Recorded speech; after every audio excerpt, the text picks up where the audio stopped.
அம்மன் ஆன்மீக சேனல் நேயர்களுக்கு வணக்கம். குரு பிரம்மா, குரு விஷ்ணு, குரு தேவே மகேஸ்வரா, குரு சாஸ்தா பரபிரம்ம ஸ்ரீ சத்மை குருவே நம. இப்பொழுது குரு பகவான் ரிஷப ராசியிலிருந்து மிதுன ராசிக்கு போகிறார்.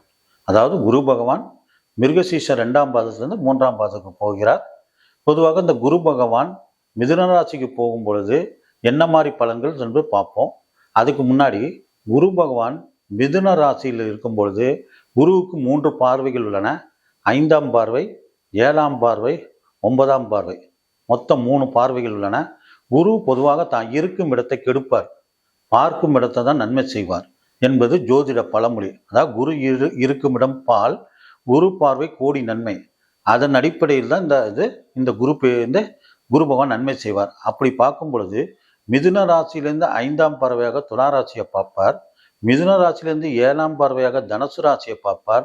மிதுன ராசியிலிருந்து 9ஆம் பார்வையாக கும்பராசியை பார்ப்பார். அப்போ அந்த 3 ராசிக்கான பலன்கள் அதிகமான பலன்கள் நடைபெறும். அது இல்லாமல் இந்த குரு பயிற்சியில் குரு பகவான் தான் இருக்கும் இடத்துலேருந்து 2வது ராசி, 5ஆவது ராசி, 7ஆவது ராசி, 9ஆவது ராசி, 11ஆவது ராசி இவெல்லாம் நன்மை செய்வார். அப்படி பார்க்கும் பொழுது குரு பகவான் தாம் இருக்கும் இடத்துலேருந்து ரிஷபராசிக்கு 2ஆம் இடத்துல குரு ஆகும்பொழுது அவர் ரிஷபராசிக்கு நன்மையை செய்வார். அடுத்தது சிம்ம ராசிக்கு குரு பகவான் 11ஆம் இடத்துல இருக்காரு. அப்போ அங்கே நன்மையை செய்வார். துலா ராசிக்கு பொறுத்தவரை குரு பகவான் 9ஆம் இடத்துல இருக்கும் பொழுது அவருக்கும் குரு பகவான் நன்மையை செய்வார். தனுசு ராசிக்கு குரு பகவான் 7ஆவது ராசியில் இருக்கும் பொழுது அங்கவும் நன்மை செய்வார்.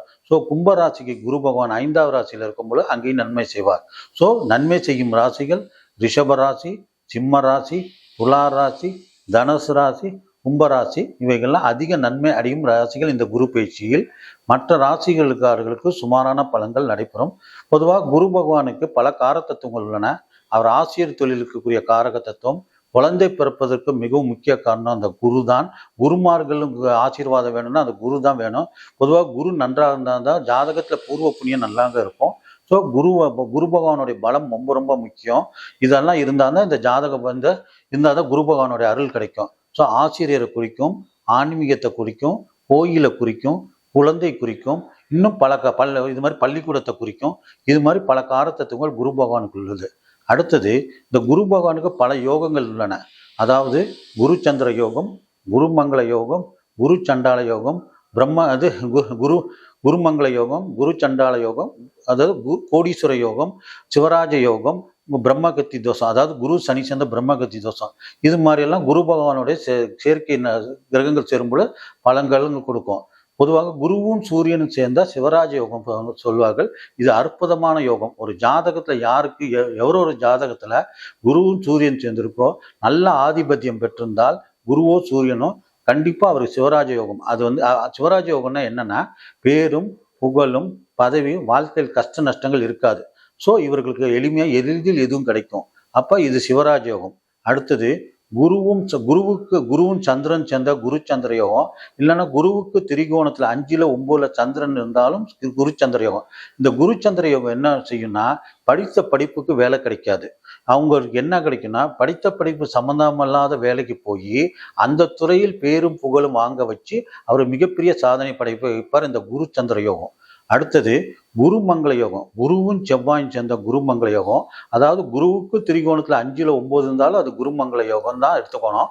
அந்த குருமங்கள யோகம் எடுத்துக்கொள்ளும் பொழுது அவருக்கு வீடு கிடைக்கும், நிலம் கிடைக்கும், அவருக்கு சொத்து கிடைக்கும். இதெல்லாம் குருமங்கள யோகத்தோட பலன்கள். அடுத்தது குருவும் கேதுவும் சேர்ந்த கோடீஸ்வர யோகம். குருவுக்கு 5, 9ல் குரு இருந்தாலும் அது கோடீஸ்வர யோகம். இந்த கோடீஸ்வர யோகம் குரு பகவானும் கேது நல்ல ஆதிபத்தியம் பெற்றுக்கணும். உதாரணத்துக்கு ரிஷப லக்னத்துக்கு குரு 8 அப்ப அது நல்ல ஆதிபத்தியம் இல்லை. துலா லக்னத்துக்கு குரு பகவான் 3 ஆதிபதியர், அவரும் நல்ல ஆதிபத்தியம் இல்லை. இந்த 2 ஆதிபத்தியம் சரியில்லாத காரணத்தினால உங்களுக்கு துலா லக்னக்காரர்களுக்கும் ரிஷப ராசிக்காரங்களுக்கும் இல்ல ரிஷப லக்னக்காரர்களுக்கும் துலா ராசிக்காரங்களுக்கும் இந்த குரு கேது சேரக்கூடாது. அப்படி சேர்ந்தானா அவர்களுக்கு அந்த குரு கோடீஸ்வர யோகம் பலம் இல்லாமல் போறதுக்கு வாய்ப்புகள் உள்ளன. அந்த குருவும் கேது சேர்ந்த கோடீஸ்வர யோகம் சொல்லுவாங்க.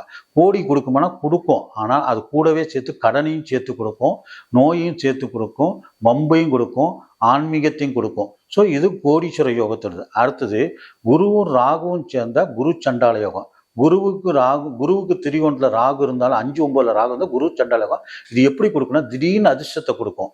இது வாழ்க்கையில கஷ்டப்பட்டுக்கிட்டே இருப்பாங்க, திடீர்னு பார்த்தா இந்த திடீர்னு முன்னேறுவாங்க இந்த குரு சண்டால யோகம் உள்ளவங்களுக்கு.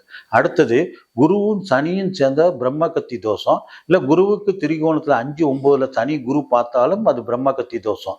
இந்த பிரம்மகத்தி தோஷத்துக்கு சிறந்த பரிகார கோயில் நம்ம கும்பகோணத்துல இருக்க திருவடைமருதர் கோயில், திருவையாறு பக்கத்துல இருக்க திருக்கண்டி அரசாப விமோச்சன பெருமாள் கோயில். ஸோ அந்த கோயிலும் நம்ம ராதாபுரம் பக்கத்துல இருக்க ராதாபுரம் வள்ளியூர் பக்கத்துல ராதாபுரம் பக்கத்துல இருக்க விஜயாபதி கோயில், இந்த 3 கோயிலும் பிரம்மகத்தி தோஷ நிவர்த்திக்கான சிறந்த பரிகார கோயில். ஸோ இந்த குரு சந்திர யோகம், குருமங்கள யோகம், இந்த சிவராஜ யோகம் இதெல்லாம் வேலை செய்யணும்னா அந்தந்த காலகட்டத்தில் அதுக்குரிய தசாபுத்தி வரணும். குரு தசையோ உதாரணத்துக்கு குரு சந்திர யோகம் சேர்ந்தா குரு தசையோ சந்திர தசை வந்தது அந்த குரு சந்திர யோகம் வேலை செய்யும். குரு செவ்வாய் சேர்ந்தா குருமங்கள செவ்வாய் தசையோ குரு தசையோ வந்தால் தான் நடைமுறையில் அப்போதும் வேலை செய்யும். ஸோ தசாநாதன் தசை வரலன்னா அந்த யோகங்கள் ஜாதகத்தை பலம் இல்லாமல் போயிடும், பலன் இல்லாமல் போயிடும். அதனால அதுக்குரிய தசாபுத்திகள் வந்தாதான் அந்தந்த தசாபுத்திகள் வந்தாதான் இந்த யோகங்களை வேலை. இப்பொழுது தனுசு ராசிக்கான குரு பயிற்சி பலன்கள் பார்க்கலாம். இப்போ தனுசு ராசிக்கு இதுவரை எங்க குரு பகவான் இருந்தாருன்னா 6ஆம் இடத்துல இருந்தார். பொதுவாக தனுசு ராசிக்கு ரிஷபத்தில் இருக்க குரு நன்மையை செய்ய மாட்டார். ஏன்னா 6ஆம் இடங்கிறது ரிஷப ராசி அசுர குருவோட வீடு. ஸோ அங்க நன்மை செய்ய வாய்ப்பு இல்லை. ஆனா 6ஆம் இடத்துல குரு இருந்தாலும் உங்கள் ஜாதகத்துல தசாபுத்தி நன்றாக இருந்தால் ஒரு சில நன்மைகள் நடந்திருக்கும். ஆனால் ஒரு சிலருக்கு நோய், கடன், வம்பு, வழக்கு இதெல்லாம் நடந்திருக்கும். இப்பொழுது குரு பகவான் உங்க 6ஆம் இடத்திலிருந்து 7ஆம் இடமான மிதுன ராசிக்கு போறார். இது எப்போ போறாருன்னா ஏப்ரல் 11ஆம் தேதி 2024 மதியம் பேச்சாகிறார்.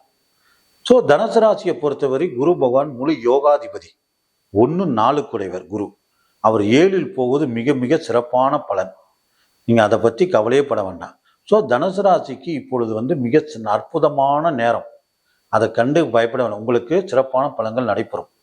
7ல் இருக்க குரு திருமணம் ஆகாதவர்களுக்கு திருமணம் நடைபெறும், திருமணம் காத்து கொண்டவர்களுக்கு திருமணம் நடைபெறும், 2ஆம் திருமணத்துக்காக காத்து கொண்டவர்களுக்கும் திருமணம் நடைபெறும், கூட்டு தொழில் உள்ளவர்களுக்கு தொழிலில் லாபம் ஏற்படும். அதே மாதிரி நண்பர்களால் சில ஆதாயம் ஏற்படும். இது 7ஆம் இடத்துக்குரிய பலன்கள் ஆகும். ஸோ 7ஆம் இடத்துல குரு உங்களுக்கு ரிஷபத்தில் இருக்கும், மிதுனத்தில் இருக்கும்போது 5ஆம் பார்வை எங்கே பார்ப்பார்னா துலா ராசியை பார்ப்பார். அப்போ அது தனுசு ராசிக்கு அது 11ஆம் இடம். 11ஆம் இடத்துல குரு பார்க்கும் பொழுது உங்களுக்கு மூத்த சகோதரர்கள் ஆதாயம் நடைபெறும். ஏன்னா குரு பார்வை கோடி நன்மை என்று ஒரு வார்த்தை ஜோதிடத்தில் உண்டு. குரு தான் இருக்கும் இடத்தை விட பார்க்கும் இடம் தான் சிறப்பான பலன்கள் தருவார். அந்த இடத்துல வகையில் தனுசு ராசிக்கு 5ஆம் பார்வையாக துலா ராசியை பார்ப்பார். அந்த மிதுனத்தில் இருக்க குரு 5ஆம் பார்வையாக தனுசு ராசியை பார்ப்பார். தனுசுல இருக்க குரு என்ன பண்ணது, தனுசு ராசிக்கு மிதுன குரு 5ஆம் பார்வை துலா ராசியை பார்ப்பார். துலா ராசிக்கு தனுசு ராசிக்கு 11ஆம் இடம். 11ஆம் இடத்துல இருக்கலாம் மூத்த சகோதரர்கள் ஆதாயம் ஏற்படும், தொழிலில் லாபம் ஏற்படும், வெளியூர் வெளிநாட்டு பயணங்கள் ஆதாயம் கிடைக்கும். ஸோ எப்படி இருந்தாலும் தனுசு ராசிக்கு நன்மையான பலன்கள் நடைபெறும். அடுத்தது 7ஆம் பார்வை எங்க பார்ப்பார்னா உங்க ஜென்ம ராசியை பார்ப்பார். ஜென்ம ராசியை பார்க்கும் பொழுது உங்களுக்கு சிறப்பான பலன்கள் நடைபெறும். ஏன்னா தனுசு ராசியை பொறுத்தவரை குரு முழு யோகாதிபதி. 7ஆம் பார்வையாக பார்க்கும் பொழுது அவர் என்ன பண்ணுவார்னா உங்களுக்கு சிந்தனை சிறப்பாக இருக்கும், எண்ணங்கள் சிறப்பாக இருக்கும், உங்கள் உடல் சிறப்பாக இருக்கும், உங்களுடைய உடலில் நோய் இல்லாமல் பார்த்து கொள்வார். இதெல்லாம் நன்மையான பலன்களை செய்வார். அடுத்தது 9ஆம் பார்வையாக எங்கே பார்ப்பார்னா கும்பராசியை பார்ப்பார். கும்பராசியை பார்க்கும்பொழுது கும்பராசி அது தனுசு ராசிக்கு 3ஆவது ராசி. 3ஆவது ராசினால உங்கள் முயற்சிகள் வெற்றி பெறும், முயற்சிகள் வெற்றி பெறும். எதிலையும் நீங்கள் தைரியமாக செயல்படுவீங்க. எழுத்து துறையில் உள்ளவர்களுக்கு எழுத்து சம்பந்தம் அனைத்து நடைபெறும், புகழ் கிடைக்கும். அதே மாதிரி உங்களுக்கு 3ல் குரு இருக்கனால சகோதரர்களால் நன்மை ஏற்படும். இதெல்லாம் 3 அதாவது குரு பார்வை கோடி நன்மை அடிப்படையில் துலாத்தில் இருக்க துலா தனுசுக்கு 11ஆம் இடமும் தனுசு ராசியும் ஜென்ம ராசியை பார்ப்பதாலும் அது 9ஆம் பார்வையாக 3ஆவது ராசியை பார்ப்பதாலும் உங்களுக்கு நன்மையான பலன்கள் நடைபெறும். ஆக மொத்தம் தனுசு ராசியை பொறுத்தவரை இந்த குரு பயிற்சி 90% நன்மையான பலன்கள் எதிர்பார்க்கலாம்.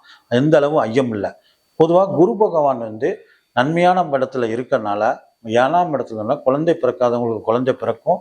அதே மாதிரி சில நன்மையான பலன்கள், வீடு வாங்குவீங்க, சொத்து வாங்குவீங்க, இதெல்லாம் செஞ்சே கொடுப்பார். எதை பற்றியும் நீங்கள் தனுசு ராசியை பற்றி பயப்படவே தேவையில்லை. இந்த குரு நன்மையை செய்வார். அடுத்தது நீங்கள் செய்து கொள்ள வேண்டிய பரிகாரம் எங்கன்னா, எங்கே போய் பரிகாரம் பண்ணால், திருச்சி உத்தமர் கோயில், அதாவது திருச்சியில் உத்தமர் கோயில் இருக்குது. அது என்ன இருக்குன்னா 108 திவ்ய தேசத்தில் அது ஒரு திவ்ய தேசம். திருச்சியில் மொத்த திருச்சியை சுற்றி 5 திவ்ய தேசம் இருக்குது. ஒன்று ஃபஸ்ட்டு திவ்ய தேசம் ஸ்ரீரங்கம், 2வது திவ்ய தேசம் நாச்சார் கோயில், 3வது திவ்ய தேசம் உத்தமர் கோயில், 4வது திவ்ய தேசம் திருவள்ளரை, 5வது திவ்யம் திருக்காட்டு இதில் இருக்குது, திருக்காட்டுப்பள்ளி. இது மாதிரி 5வது அது அன்பில் ஒன்று. மொத்தம் இதெல்லாம் திவ்ய தேசங்கள் இருக்குது. இங்கே திருச்சியில் இருக்க உத்தமர் கோயில், திருச்சியில் இருக்க உத்தமர் கோயில் என்ன சிறப்பு வாய்ந்ததுன்னா, அங்கே 7 சப்த குருக்கள் இருக்கார்கள். அதாவது தேவகுரு, அசுரகுரு, விஷ்ணுகுரு, இது மாதிரி 7 குரு இருக்கார். ஸோ அங்கே மும்மூர்த்தி தலம் அது. ஸோ மிக சிறப்பான தலம். உங்களுக்கு திருமணம் நடைபெறணும்னா, இப்போ தனுசு ராசிக்கு 7ல் குரு இருக்கிறனால திருச்சி உத்தமர் கோயிலுக்கு போனீங்கன்னா திருமணம் நடைபெறுவதற்கு வாய்ப்பு உள்ளது. ஸோ தனுசு ராசிக்காரர்கள் திருமணத்துக்காக காத்து கொண்டிருப்பது திருச்சியில் இருக்க உத்தமர் கோயிலுக்கு போய் ஒரு அர்ச்சனை பண்ணிட்டு வரலாம். இல்லை எனக்கு திருச்சி போகிறதுக்கு இப்போ சந்தர்ப்பம் கிடைக்கலன்னா, அருகில் சிவன் கோயிலுக்கு போய் வியாழக்கிழமை அன்னைக்கு தீபம் ஏற்றி அர்ச்சனை செய்து வந்தால், தட்சிணாமூர்த்திக்கு நவகுரு செய்து வந்தால் நன்மையான பலன்கள் நடைபெறுவதற்கான வாய்ப்புகள் உள்ளன. ஆக மொத்தம் இந்த தனுசு ராசியை பொறுத்தவரை நன்மை 90% நன்மையான பலன்கள் இந்த குரு பயிற்சியை செய்தே தருவார் என்பது ஐயமில்லை.